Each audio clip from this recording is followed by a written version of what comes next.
விடாது, என்னைய விடாது, உன்னைய விடாது, நான் வரலப்பா. கோவிந்தா வர முடியாது. முடியாது மைத்தனா.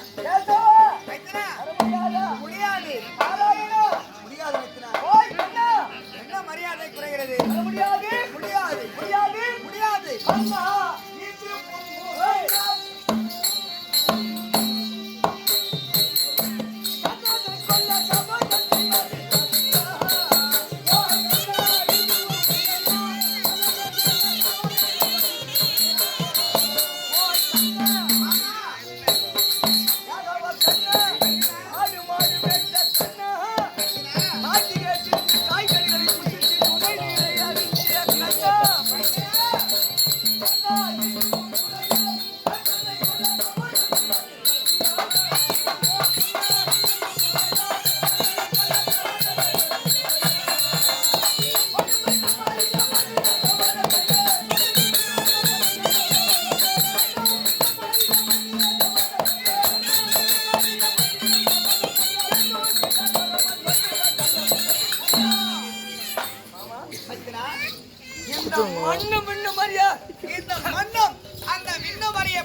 என்னை கேட்டா நீ சபதம் செய்தாய்.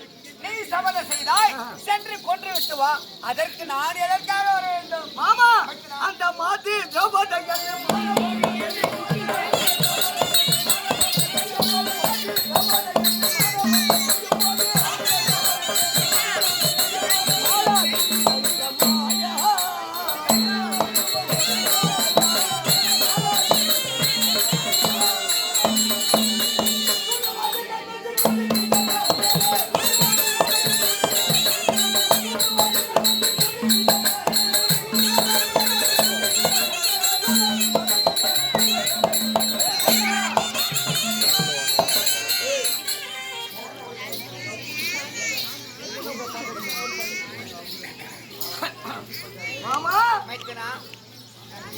எங்களுக்கு ஐவருக்குரியவள் பாஞ்சாலி. ஆமாம், திரௌபதியை கொண்டு வந்து மணிமாமேடையில் ஏற்றி வசமங்கம் செய்தார். பத்திரத்தை கேட்டார்கள். அந்த நேரத்திலே மாலா சீரழித்து மானத்தை மைத்திரா யமுனா நதிக்கரையிலே நானும் அண்ணன் பலராம சக்கரவர்த்தி நீராடி கொண்டிருந்தோம்.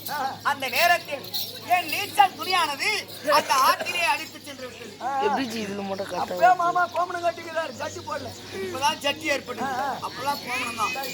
அந்த நீச்சல் துணியானது ஆற்றிலே அடித்து விட்டது. உடனே என்னுடைய அண்ணன் பலராம சக்கரவர்த்தி நீராடி விட்டு கிரகத்திற்கு ஓடோடி சென்றால் தங்கையை பார்த்தார்.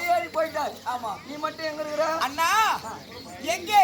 அண்ணன் கண்ணன் என்று பலராம சக்கரவர்த்தியை பார்த்து கேட்டால் தங்கை பாஞ்சாலி. அந்த நேரத்தில் அண்ணன் நீராடி கொண்டே இருக்கின்றான் அம்மா என்று தெரிவித்தார். உடனே கங்கை கரைக்கு ஓடோடி வந்து என்னுடைய தங்கை பாஞ்சாலி.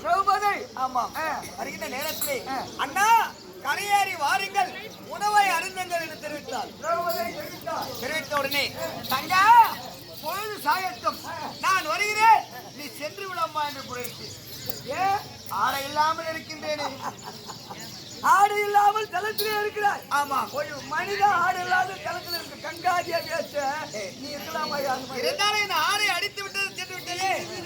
ஆடு இல்லாம ஒரு ஆடை குடிக்கலாமா? குடிக்கதான் கூடாது. பிறகு உடனே பார்த்தால் என் தங்கை பாஞ்சாலி. உடனே அண்ணன் ஆடை இல்லாமல் இருக்கிற அந்த அரிந்து முந்தாடியை கிழித்து அண்ணா இதை அணிந்து கொண்டு கரையேறி வாருங்கள் அண்ணா என்று தெரிவித்தான். உடனே அந்த ஆடை அணிந்து கொண்டு கரையேறினேன். தங்கா இன்றைய தினத்திலே என்னுடைய மானத்தை நீ காப்பாற்றி விட்டாய். ஆகினாலே உனக்கு ஒரு நாளைக்கு மானம் போகும். அப்போது உன்னுடைய மானத்தை நான் காப்பாற்றுவேன் என்று யமுனா நதிக்கரையிலே சபதம் செய்து தெரிவித்தார். ஆமா, அதனால் தான் கட்டிய கணவர் இருந்தும் என்னுடைய தங்கை மானத்தை நான் காப்பாற்றினேன். ஜெயம்.